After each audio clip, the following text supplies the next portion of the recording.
बिहार में नई सरकार का गठन होने के बाद बिहार पुलिस एक्शन में दिख रही है, लगातार इनकाउंटर कर रही है, लेकिन कितना सही इनकाउंटर कर रही है, ये सवालिया निशान बिहार पुलिस प्रशासन पे खड़े हो रहे हैं। देखिए, कल भोजपुर जिला में एक इनकाउंटर किया गया भरत तिवारी का, और इस भरत तिवारी को पहले तो खुद ही बिहार पुलिस जो है वो मानसिक रूप से अस्वस्थ बताई। उसके बाद जो है जब उसने सरेंडर कर दिया, उसके बाद उसके पैर में 4 गोलियां मार देनी, ये बड़ा सवाल जो है अब बिहार पुलिस प्रशासन पे खड़ा होता है। बिहार पुलिस प्रशासन के वरीय अधिकारी रहे पूर्व आईपीएस अधिकारी अमिताभ कुमार दास जी हैं। सर, आपकी पुलिस पर बड़ा सवाल खड़ा हो रहा है, क्योंकि आपने भी बिहार पुलिस में सेवा दिया है, आप बिहार पुलिस के वरीय अधिकारी रहे हैं। जी जी। तो क्या अब आपको बिहार पुलिस का रवैया सही लग रहा है? नहीं, अभी जो आप बात बोल रहे हैं, जिस तरह से भरत तिवारी की भोजपुर पुलिस ने हत्या की है, उसकी जितनी निंदा की जाए कम है, और कायदे से सारे पुलिस वालों पर हत्या का मुकदमा चला। आप हत्या बता रहे हैं, लेकिन वो कह रहे हैं कि हमने इनकाउंटर किया। अच्छा, तो कौन सत्य हरिश्चंद्र हैं कि जो कहें वो सही हो गया? अरे हमारे पास भी तो थोड़ी बहुत अकल है, ऐसा थोड़े कि सारी अकल भोजपुर पुलिस ही ले गई है। ये विशुद्ध हत्या का मामला है। देखिए, मामला क्या है, भोजपुर जिला में शाहपुर प्रखंड है, और शाहपुर प्रखंड में गाँव है बिलौटी का ही रहने वाला ये युवक था। इसका नाम था भरत भूषण तिवारी, जिसको लोग भरत तिवारी कहते थे।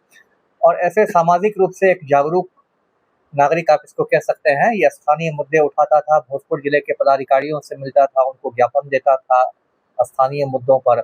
वहाँ एक जमनिया गांव में बाढ़ आई थी, तो बाढ़ पीड़ितों के राहत और पुनर्वास के लिए लड़ाई लड़ रहा था। उस हिसाब से एक लड़का था, लेकिन कुछ उसको मानसिक समस्या भी थी, क्योंकि मैं उसका वीडियो देख रहा था जब वो पिस्तौल ताने हुए था पुलिस पर, जो उसने गलत काम किया था। तो उसमें जो बातें वो बोल रहा था, जिस तरह की बातें, उससे लग रहा था कि मानसिक रूप से थोड़ा ये विचलित है, मेंटली डिस्टर्ब्ड आदमी है। उसके बाद क्या खबर आई कि पुलिस ने उसको समझा बुझा के सरेंडर करा दिया, उससे पिस्तौल ले ली, और जब वो निहत्था हो गया तो पुलिस वालों ने उसको 4 गोलियां मार दी। उसके बाद उसको आरा के सदर अस्पताल में ले गई पुलिस। आरा में डॉक्टरों ने कहा कि ये तो बहुत गंभीर है, इसको ले जाइए पटना पीएमसीएच में भर्ती किया गया। पीएमसीएच में उसकी मौत हो गई, मुश्किल से 28-29 वर्ष का होगा। तो बिल्कुल ये हत्या का मामला है, और बहुत ही गलत मामला है। देखिए, सभ्य समाज में क्या होना चाहिए था? सभ्य समाज में ये होना चाहिए था कि यदि उसने सरेंडर कर दिया था तो पुलिस को उसको हिरासत में ले लेना चाहिए था, और हिरासत में लेके उसको कोर्ट में पुलिस पेश करती। कोर्ट में उसको आर्म्स एक्ट के केस में, या जिसमें उसको जेल भेजा जाता है, फिर जेल में भी डॉक्टर होते हैं, डॉक्टर उसकी जांच करते हैं। डॉक्टरों को लगता है कि ये मनोरोगी है, मानसिक रूप से अस्वस्थ है, तो कैदी का भी इलाज होता है। ऐसा नहीं कि कैदी का इलाज नहीं होता, अस्पताल में भर्ती करा के भी इलाज होता है कैदी का।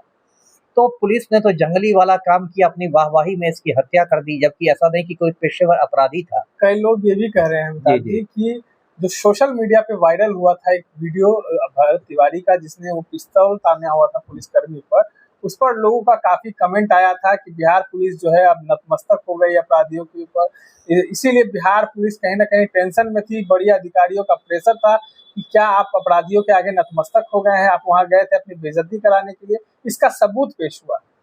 तो इसका फोटो पर कब बेइज्जती होगी पुलिस की? ये जो मैं रोज रोज फोटो दिखाता हूँ, ये सुनील पांडे है, भाजपा का नेता है। इसका बेटा भाजपा का विधायक है, विशाल प्रशांत, भोजपुर के तरारी का है, संयोग से उसी जिले का है जिस जिले का भरत तिवारी था।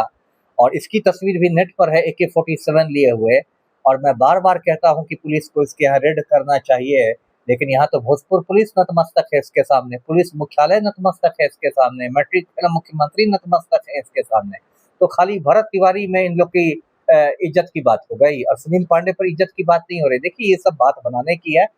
पूरे हिंदुस्तान में देखिए यही है पुलिस का रवैया, कमजोर के आगे सिंघम, मजबूत के आगे च्युइंगम, है ना। जिसको पुलिस समझती है कि ये कमजोर है, लाचार है, गरीब है, उसके सामने पुलिस वाले एकदम भूखे शेर बन जाएंगे। और जिसको समझती है पुलिस की ये मजबूत है, राजनीतिक रूप से पावरफुल है, वहाँ सब लोग भींगी बिल्ली बन जाएंगे। सम्राट चौधरी का भी ऑडियो वीडियो जो है वो वायरल हो रहा है, जिसमें वो साफ साफ कह रहे हैं कि एक अपराधी था जिसने हमारे ऊपर पिस्तौल ताना, उसको हमने सरेंडर करवाया, सरेंडर करवा के गिरफ्तार करके उसका इलाज करा रहे हैं, इलाज की जगह उसकी मृत्यु हो गई। तो देखिए कितना बड़ा झूठ बोलने वाले मुख्यमंत्री हैं, है ना।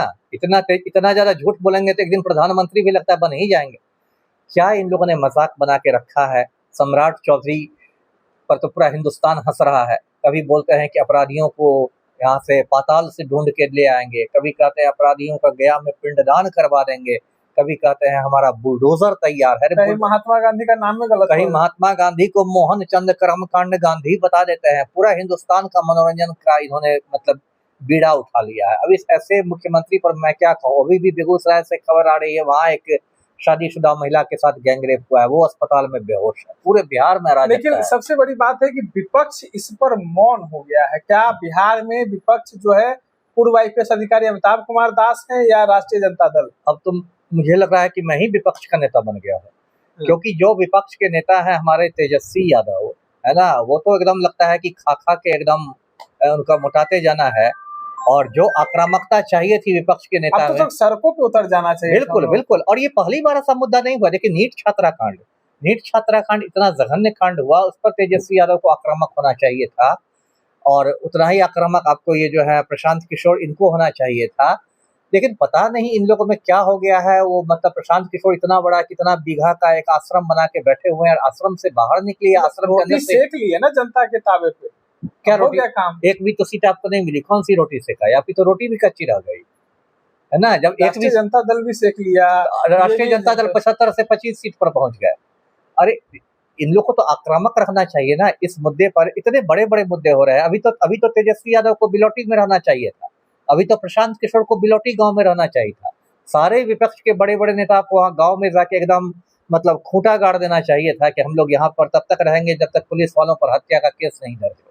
तो यहाँ तो अजीब स्थिति है, हर चीज को जाति के चश्मे से देखा जाता है। जी, एक अंतिम सवाल ले लें, अमिताभ दास सर को क्या लगता है अब कैसी छवि लगती है बिहार पुलिस की? क्योंकि आपने भी उस समय पुलिसिंग का काम किया, आप रहे पुलिस में, अधिकारी रहे, काफी अनुभव रहा। अब आप लोग को पहले की पुलिस में और आपकी पुलिस, देखिए भारत में पुलिस की छवि कभी अच्छी नहीं रही। एक मोटी बात जान लीजिए, कभी नहीं अच्छी रही। इतिहास में भी नहीं अच्छी रही, अंग्रेजों के जमाने में भी नहीं अच्छी रही, आजाद हिंदुस्तान में भी अच्छी नहीं रही। पुलिस की छवि हमेशा से जन विरोधी छवि रही है, भ्रष्ट लोगों की छवि रही है, गलत लोगों की छवि रही है। क्योंकि ये बात एक फैक्ट है कि लगभग 90% पुलिस वाले हैं वो गलत रास्ते पर ही हैं। लेकिन अब मुझे इस बात का दुख होता है कि लगातार मतलब वो और गिरावट होती जा रही है, और गिरावट हो रही है, और ज्यादा पुलिस वाले गिर रहे हैं। जी, चलिए, तमाम चीजों को सुन रहे थे पूर्व IPS अधिकारी अमिताभ कुमार दास।